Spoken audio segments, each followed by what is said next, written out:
más apelaba a la gente que lo lee, que no está acostumbrado a que sea de cierta manera plano y puesto ahí, o sea, como abierto.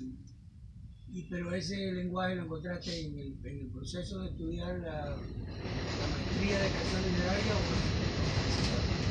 o en el colegio. No, ha ido creciendo. En el caso de Pop, por ejemplo, hoy intenté nivelarlo, pero Pop tiene 5 acentos diferentes, porque escucho a Fernanda cuando lo leo, escucho a Juan de Dios cuando lo leo, en ciertos momentos, porque se fue creciendo de las personas que he tenido alrededor, que encima han sido de todas partes de América Latina, y eso ha hecho que se vayan agregando también a mi oralidad cotidiana términos y cosas que no eran propias de México. Mucha gente ahora me pregunta como, pero es que tú no hablas como mexicano. De hecho, me han dicho directamente, tú no eres mexicano. Y no me molesta, me gusta ser de América Latina, me gusta sentir que tengo en mí todos los acentos y todos los acentos de todo el continente. Pero eso. Pero ese lenguaje o esos poemas o textos que tú has leído, ¿has tenido la oportunidad de leerlos en Guadalajara? No. Porque específicamente Guadalajara. Es que aparte fue lindo cuando me preguntó como si no me molesta leerlos en público. Venía genuinamente nervioso, mi madre está acá. Ya lo sé. A la que... Hay que venir a oírlo porque en Guadalajara no creo. Mira, que tuvo que viajar hasta Nueva York para escucharme. No me molestaría, me gustaría, de hecho. Me gustaría porque es gracioso. Aquí, rodeado de escritores y de artistas, suele ser mucho mejor recibido que con mis amigos, que naturalmente tendrían que decir, es que me encanta lo que escribes. Pues no, como les cuesta, y a México en especial le cuesta un montón ser tan directo. He tenido gente que se me acerca y me dice, pero ¿por qué te llamas maricón? No, porque soy maricón. Sí, pero bueno, existe toda una filosofía que no vamos a hablar de eso ahora por las etiquetas, pero de todas maneras es un lenguaje directo. Si analizamos, por ejemplo, los escritores del boom y post-boom, como Severo Sarduy, nunca hubieran utilizado llegar hasta el punto de decirse jotos o maricones o el mariconerío mío, aunque utilizan la pluma y el juego con los travestis, etcétera, etcétera, pero es un lenguaje completamente posmoderno, como tú lo llamas, que es una ruptura total con el lenguaje anterior. Y me inquietaba si yo sabía que tu mamá estaba aquí. Y sí me sorprendió ese lenguaje tan directo y que hubieras leído hoy, y si lo habías leído en tu tierra natal, porque yo sé que va a ser motivo de polémica. Ojalá. Sí, me encantaría. Pasamos luego al público, pero Fernanda, por favor. Bellísimo tu poema también. También es un ritmo, el ritmo de él es un ritmo corto, casi como un hexasílabo. Los tuyos son mucho más largos y se van regodeando. Y una cosa que me gustó tuya en la forma que lees, no lees, sino como decía una poeta colombiana, Meira del Mar, yo no recito, yo digo mis poemas. Dices tus poemas, te lo sabes, es una cosa extremadamente rara en un poeta que se sepa su propio. Yo nada más me hice un solo poema mío. ¿Cómo llegaste tú? Yo sé que tú eres socióloga. ¿Cómo llegaste a la poesía? Cuando llegaste a Nueva York, ya habías escrito poesía en Chile. ¿Cómo fue el proceso con la poesía abiertamente lesbiana? ¿Cómo sucedió eso? O sea, yo nunca había pensado haciendo, bueno, eso de las etiquetas también. Bueno, como lo quieras llamar, la poesía. Sí, me etiqueto como poeta sin ningún problema. Porque quizás no me siento hábil para lenguajear de ninguna otra manera. Tengo la lengua torcida para un lado, digamos, no tengo más movimiento. Para mí fue muy natural, tan natural como decir que me cuidaba una bibliotecóloga. Entonces mi relación con la escritura era desde los afectos, desde algo tan natural del jugar. Era una estudiante de bibliotecología que trabajaba part-time con mi papá. Y me cuidaba y así, bueno. Y empecé a escribir a los 7 años y me fue muy natural el proceso, muy afectivo, y como ella estaba en el lugar de la palabra escrita, digamos, aunque en el campo siempre está la palabra gritar, digamos, o cantar, porque es impresionante. A mí me impresiona mucho que la gente grita y como que la naturaleza obedece, todo obedece, como que hay un sonido como de gallina cloqueando, un ritmito, me llama la atención eso. Bueno, pero ella me llevó a la palabra escrita, de una manera muy suave, muy natural, sin ninguna intelectualización, yo diría. Y tu primer libro fue publicado a los 15 años porque naciste en el seno de una familia de escritores o literatos. No, yo creí que era o sea, no sé cuál es la palabra general, pero yo creí que ya era momento, así descaradamente. Y empecé a decir, quiero publicar un libro, me interesa, y la gente me empezó a decir, veamos, quiero ver el texto, y me empezaron se empezó a contagiar, digamos, el entusiasmo, el amor por la palabra, esta cosa que se arma en algo social, ¿no? ¿Pero conociste a alguien que te llevó a una editorial? Yo le conté a esa misma bibliotecóloga, digamos, y ella me llevó a tal persona, esa otra persona, a tal persona, y luego fue así. Y esa gente que en ese momento, cuando yo tenía este deseo, digamos, lo publiqué a los 15, pero fue un trabajo de harto tiempo, ¿no? Porque tenía que editarlo, yo no sabía que había que corregir, pues. Yo tenía el impulso, pero no sabía el método, el proceso. Entonces sí, me demoré otro resto de tiempo. ¿Y en qué íbamos? Pero en cierta forma que eres una veterana porque ya tienes 15 años más o menos de trayectoria.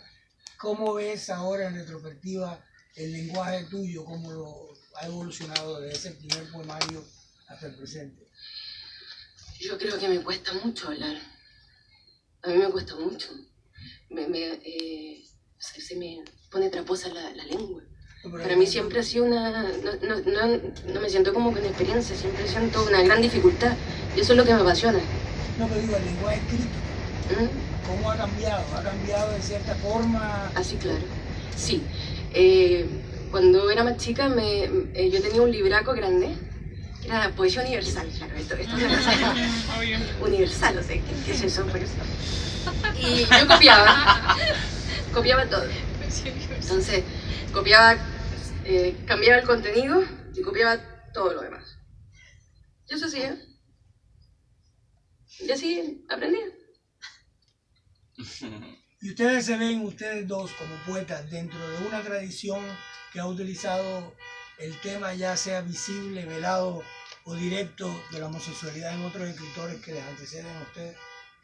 ¿Han encontrado voces que se identifican ustedes con ellos en Chile, en tu caso, o tú en México? Bueno, en Chile es famoso, hay poetas famosos que son súper lanzados, como Lemebel, a quien una vez yo participé en una lectura. Y que está bastante homosexualizado, yo creo, sí podría hablarse, o por lo menos open mind, digamos. Entonces decir, esto es mi referente, tendría que ser la poesía chilena entera casi un referente. Sí, pero existen también pues, escritores en el closet. Donoso nunca salió del closet. Y tenía un cuento que era obviamente, que lo hizo Puig, el guión, que era, no me acuerdo cómo se llamaba el cuento, pero hicieron una película y él renegaba de su homosexualidad hasta que su hija, que creo que lesbiana, escribió una memoria sobre su padre. Pues existen esos dos precedentes que son la poesía o la narrativa en el closet, que se sabe que hay elementos que se podrían definir como homosexuales, pero que no se puede decir a ciencia cierta, y otros tan lanzados y tan abiertos como Pedro Lemebel o otros. Bueno, Lemebel lo leía muy chica, me lo traía mi abuelo, que venía con maleta de libros, y mi mamá no me lo dejaba leer por el lenguaje, lo que decía. Y yo la verdad es que no le entendía mucho, pero hasta que lo empecé a escuchar. O sea, lo empecé a escuchar en el sentido del sonido. Y desde el sonido empecé a ver. Y empecé a seguirle el cuento. Y como no me dejaban leerlo, plastificábamos la tapa con otra... Para engañar. Entonces, bueno, yo creo que puede ser en ese sentido Lemebel, en el sentido de lo explícito y la sonoridad, en lo velado. Yo creo que la Gabriela Mistral es, bueno, tiene este juego muy... Qué peor caso es. Claro, que siempre hablan del amor por un hombre cuando ella era profesora y nunca hablan de la homosexualidad que tenía su secretaria, que era su amante, viviendo en Long Island hasta que murió. Entonces la homosexualidad es como un insulto, decir que la gran poeta Gabriela Mistral era lesbiana, era poeta, es intocable. Entonces existen esos dos polos de que han existido en toda nuestra cultura, que no se habla de eso, no se dice nada de eso, porque son poetas, entonces con eso no se arguye, ni se discute, ni se habla de la sexualidad, que es parte integral del ser humano. No quiere decir que cuando uno escriba un texto literario tiene que tener elementos homosexuales. Pero en el caso tuyo en México, ¿tienes algún precedente, algún escritor que tú hayas leído que haya influenciado en ti o que te haya ayudado a salir del closet, o que utilices el lenguaje que utilizas hoy en día en una forma directa? Yo a mí esa pregunta siempre me parece complicada por lo de atreverse a... Me paro. Párate ahí, sí. yo no sé, estamos Yo me pongo. Sí, hay una silla. Estoy bien, nos podemos quedar parados los dos. Alguna tradición en especial me parece siempre complicado, digamos, yo querer ponerme los zapatos de alguien que no sienta que merezco. Pero sí, de las primeras cosas que leí en algún momento a El vampiro de la colonia Roma, de Luis Zapata, que tiene esta oralidad, es toda una novela hecha, digamos, de la oralidad, con cassettes que se va escuchando. Y yo creo que de las primeras cosas que me di cuenta que la forma en la que a mí me hubiera gustado escribir, o a mí me gustaría leer, era válida. Y no sé, está Bellatín, que digo yo jamás me atrevería justo a eso, como a decir que sigo los pasos de Bellatín, ya me gustaría poder seguir los pasos de Bellatín. Pero sí, y hasta ahora recientemente acercarme a Lemebel. Sí, pero no en el sentido de que tú te vayas a acercar o que vayas a igualar a otro, sino el precedente que te ayuda a ti a encontrar tu propia voz. Sí, yo creo que tanto Luis Zapata como Bellatín han empujado mucho hacia lo que estoy haciendo ahora. Yo quería añadir que yo lo recibí no desde lo directo, sino desde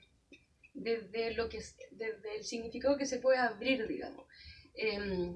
Pienso que yo leí mucho a Gonzalo Rojas y tiene un erotismo que, claro, es heterosexual, pero al mismo tiempo es adiós, esto, a esto. O sea, ese doblez, ese tránsito o ese paso que se puede dar a un pensamiento más queer o un análisis un poquito que va no se deja atrapar un poco desde son varias cosas a la vez.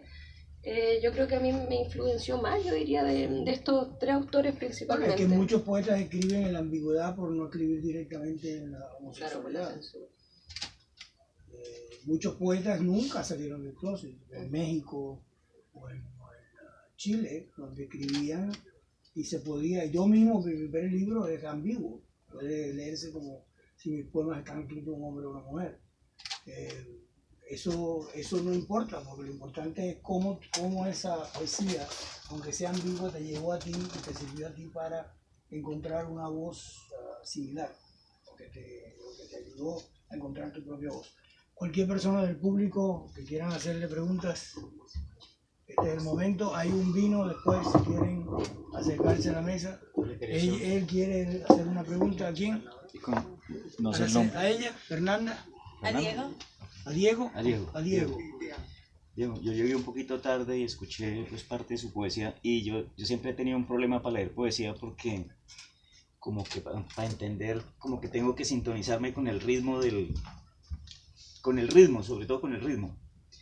Y bueno, todo muy bien, pero cuando llegaste a la última parte donde ya haces como prosa, hablando de lo del suceso del gato, entonces yo me sintonicé con su con su escritura y empecé a descubrir un poco de elementos más claros y muy interesantes, un poco de realismo mágico y un poco de cosas que como que me interesaron mucho. Entonces la pregunta mía es, ¿usted tiene en prosa más cosas más?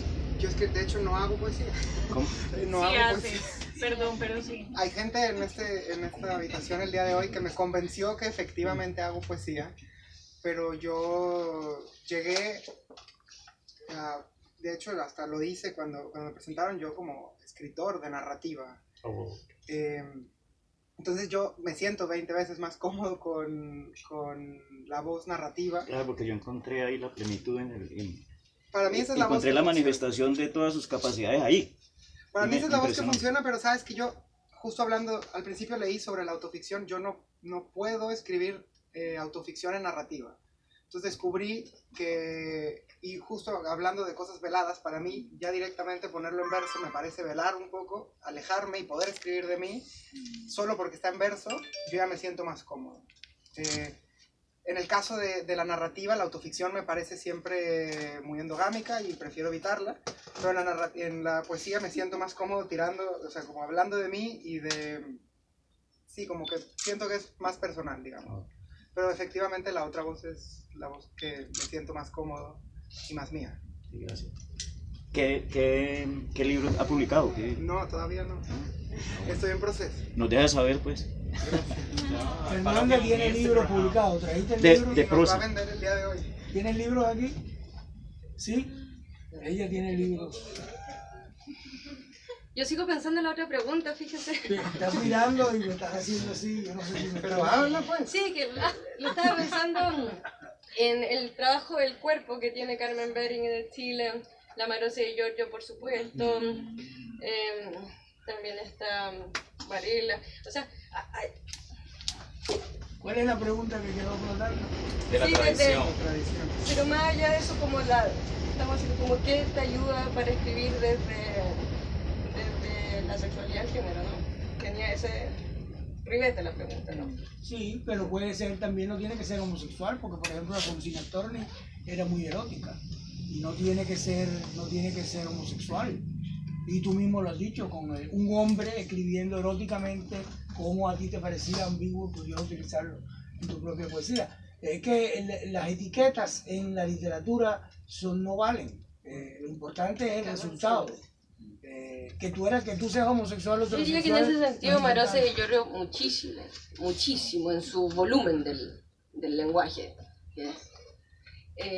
Hay un poema de la Carmen Beringer que empieza con chalepa, una cosa así, y empieza a jugar con ese sonido y empieza a armarse el volumen, que también lo encontré muy interesante, como ir armando formas, ¿no? A mí eso me interesa mucho, el generar volumen, como densidad en un texto, en términos de lenguaje y sonoridades. Jugar con la misma Y palabra. claro, en ese sentido Gonzalo Roja es un tremendo esdrújulo, como él se llamaría. De Marosa y Giorgio, como que ella adquiere, bueno, Claro, adquiría claro. otra voz, ¿sabes? Y era como un personaje, y creo que lo mismo pasa contigo, pero no es porque seas el personaje de Marosa, sino el personaje Fernando. Pero eso también es muy especial, porque ese cambio de registro también es como, no es Fernanda, yo lesbiana hablando, que no sé, a mí me parece ridículo, sino que la voz puede ser queer en todo lo que lo queer puede ser queer, ¿sí? Que no es como porque yo soy gay, sino porque todo está abierto. Tengo esa duda. Toda nuestra literatura es queer, ¿estamos de acuerdo? Sí. Gracias. No, yo también creo que sí. En este momento, que ustedes son de esa generación, la fluidez, ya no existe la bipolaridad homosexual o la lesbiana o el bisexual, puede ser vista desde diferentes perspectivas y existe la fluidez, no tienes que ser, porque el hecho de que sea un escritor amigo mío que escribió como 7 novelas, nunca habló de la homosexualidad y él era homosexual. Y yo, ¿por qué no hablas algo? Y me dice, Tú eres homosexual 24 horas al día, ¿qué te parece? Pero hay gente que no. Ajá. Hay gente que no es homosexual 24 horas. Sí, por eso, pero puede ser otra cosa. Pero en aquel momento era otro paradigma. Y si tú eres homosexual, porque vas a evitar ese tema tabú de la literatura, porque te vas a desenmascarar. Es lo mismo que pasa en el cine, porque los temas homosexuales o los papeles homosexuales los hacen los heterosexuales, porque los homosexuales no quieren hacerlo porque lo sacan de closet. Es ese tema. Bueno, yo también pensaba en lo que le habías preguntado, como el estilo directo que tiene Diego, como decir loca y esas cosas, y creo que es algo muy de nuestra época, que es como tomar otra vez esas palabras y ya volverlas nuestras, ¿sí? Que es lo mismo, queer antes era como el raro o lo que sea, y ahora utilizamos esa palabra como para nosotros. Existe también en la tradición en español, los raros, que no necesariamente eran homosexuales. Pero yo creo que lo que él hace es como tomar estas palabras y ya volverlas suyas. Sí, eso se está haciendo desde la literatura en inglés. Faggot fue una primera novela. Yo tengo un libro de cuentos que se llama Triaca, que la palabra era la más ofensiva para decir homosexuales, y ahora se utiliza la palabra queer. Los estudios queer lo que hacen es voltear la arepa y en vez de tomarla como una palabra ofensiva, se retoma y se reivindica. Claro, creo que es lo mismo que hace Diego.